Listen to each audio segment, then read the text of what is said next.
Klaster perlindungan khusus. Ini yang menjadi penanggung jawab adalah Kepala Dinas Pemberdayaan Perempuan dan Perlindungan Anak. Klaster ini berkontribusi 205 poin. Lumayan besar ya, tapi coba kita perhatikan apa saja yang perlu dilakukan oleh setiap penanggung jawab indikator ini. Indikator 21A, pencegahan dalam perlindungan khusus. Penanggung jawabnya salah satu pejabat fungsional di Dinas Pemberdayaan Perempuan Perlindungan Anak, baik di kabupaten maupun di kota. Apa saja yang perlu kita informasikan terkait dengan indikator ini yang berkontribusi 83 poin. Yang besar ya. Pertama adalah apakah ada mekanisme monitoring dan evaluasi terhadap pelaksanaan perlindungan khusus sesuai dengan pasal 59 Undang-Undang Nomor 35 Tahun 2014 tentang perubahan atas Undang-Undang Nomor 23 Tahun 2002 tentang perlindungan anak. Itu yang pertama. Yang kedua, apakah ada program kegiatan perangkat daerah berkaitan dengan perlindungan khusus bagi anak? Di dinas-dinas apa saja yang memiliki program kegiatan. Lalu, perangkat atau dinas manakah yang diberi mandat melakukan koordinasi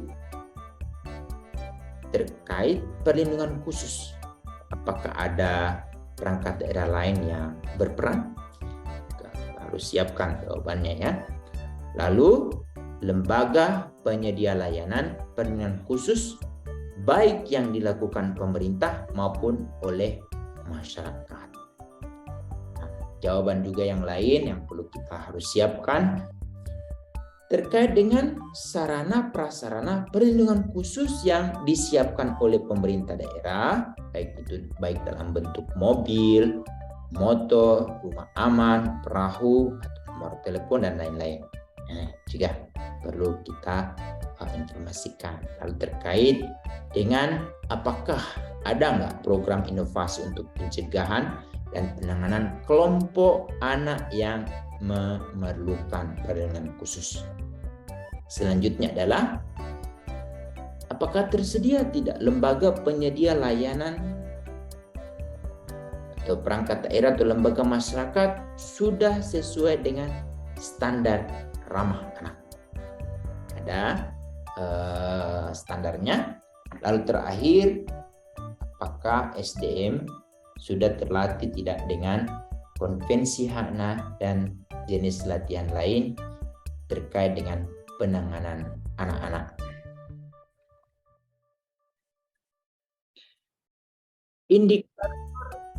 Indikator 21B, yaitu pelayanan bagi anak korban kekerasan dan eksploitasi. Ini penanggung jawab otomatis pejabat fungsional di Dinas Pemberdayaan Perempuan dan Perlindungan Anak. Apa saja nih yang harus atau yang perlu dilaporkan? Pertama, terkait dengan anak korban kekerasan dan eksploitasi mendapatkan layanan. Layanan ini ada 9 ya, dari laporan, penampungan sementara, rehabilitasi kesehatan, pendidikan, standar hidup layak, kemudian bantuan hukum, pemulangan dan reunifikasi keluarga, pengasuhan alternatif atau reintegrasi sosial. Juga perlu disampaikan nama lembaga dan jumlah anak yang ditangani. Kemudian bagaimana dengan kemitraan antar perangkat daerah dalam pencegahan dan penanganan anak korban kekerasan dan penelantaran. Nah, indikator ini berkontribusi 17 poin untuk Kabupaten Kota Layak Anak. Selanjutnya indikator 21C, yaitu anak yang dibebaskan dari pekerja anak dan bentuk-bentuk pekerjaan terburuk anak.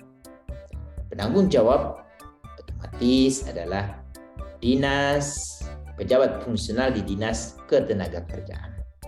Apa saja yang perlu kita informasikan terkait dengan implementasi yang akan menjawab indikator ini. Pertama adalah apakah semua pekerja anak dan anak yang ditarik dari pekerjaan terburuk mendapatkan layanan? Ini catatan pertama. Lalu standar operasional prosedur pencegahan dan penanganan pekerja anak dan anak yang dipekerjakan dari bentuk pekerjaan terburuk anak. Lalu apa upaya koordinasi dalam pengawasan terhadap pekerja anak? Ada upaya koordinasi. Lalu apakah ada sistem pencatatan dan pelaporan pekerja anak dan anak yang ditarik dari bentuk-bentuk pekerjaan terburuk anak? Lalu yang terakhir, apakah ada kemitraan tidak dengan perangkat daerah dalam pencegahan dan penarikan pekerja anak? Indikator ini berkontribusi 22 poin.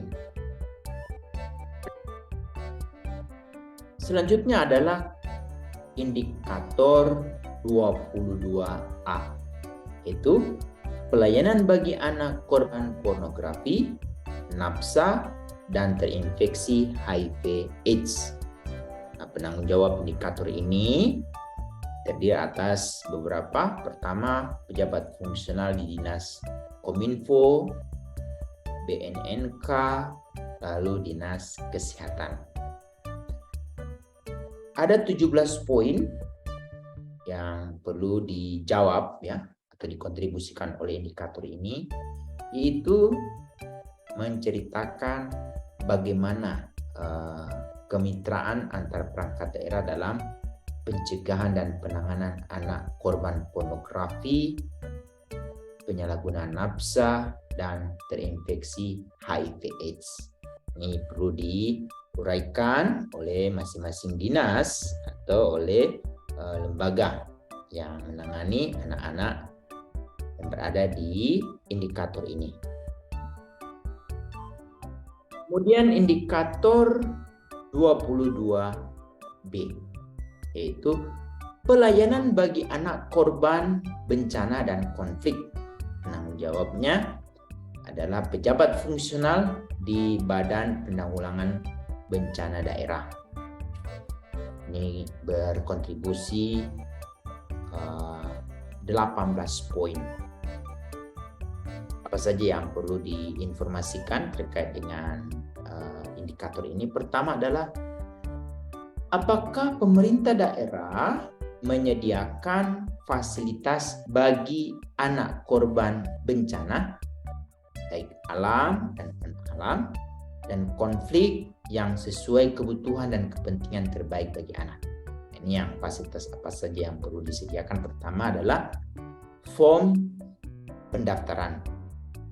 Kemudian mekanisme koordinasi kelompok relawan peduli anak, shelter yang aman, tenda yang melindungi anak, kemudian toilet yang aman sesuai usia anak, lalu makanan yang sesuai usia anak,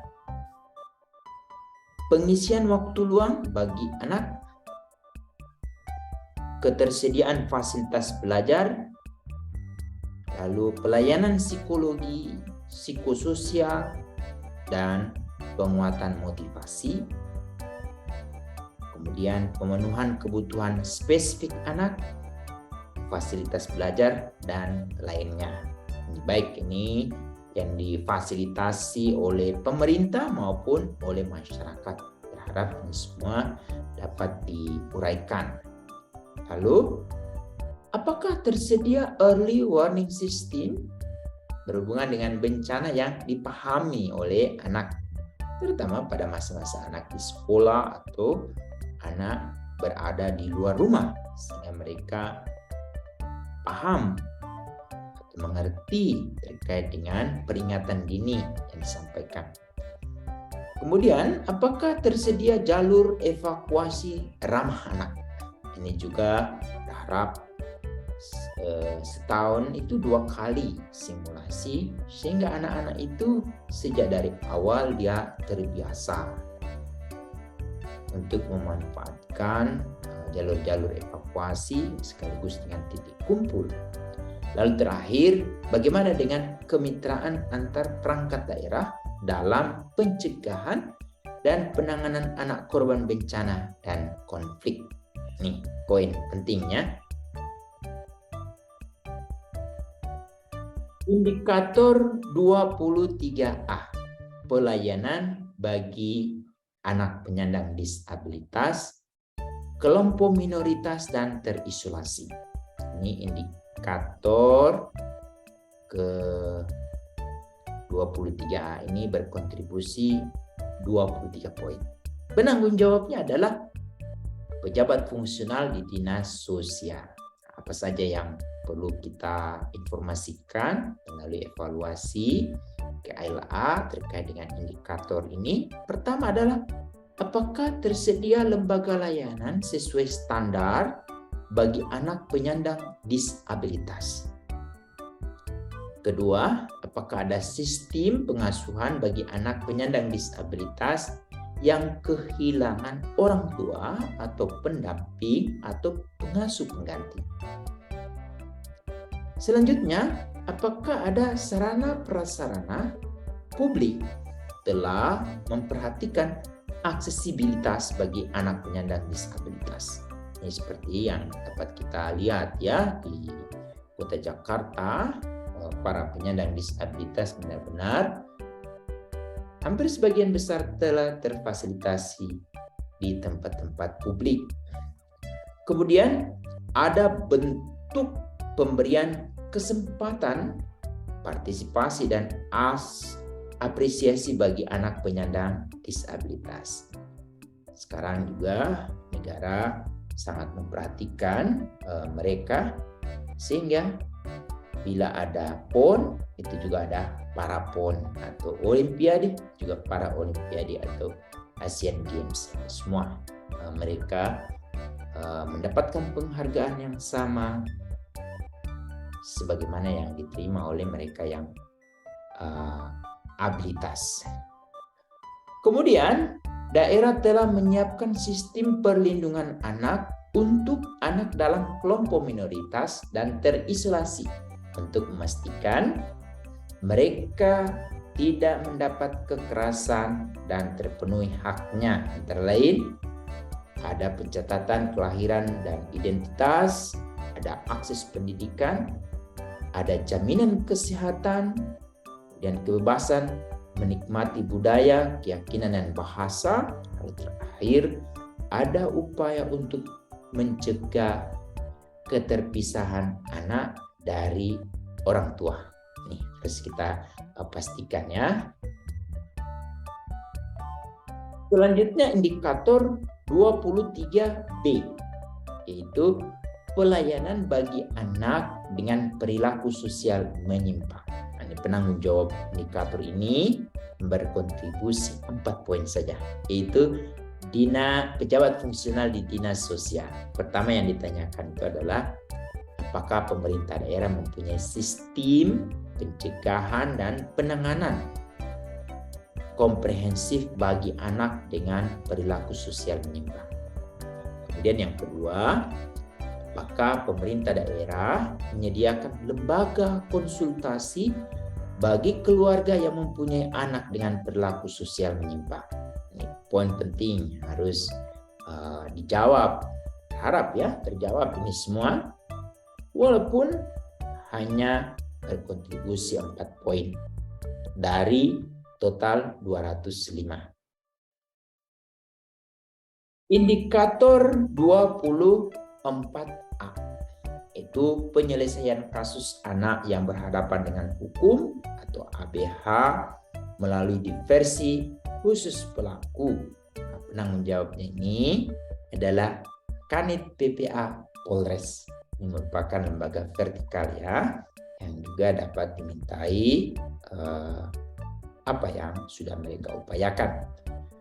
Pertama adalah jumlah kasus ABH yang dilakukan proses diversi di tingkat penyidikan, di tingkat Polres. Kemudian jumlah kasus ABH yang dilakukan proses diversi di tingkat penuntutan. Ini Kejaksaan Negeri. Lalu jumlah kasus ABH yang dilakukan proses diversi di tingkat pengadilan. Pertama nih di Pengadilan Negeri.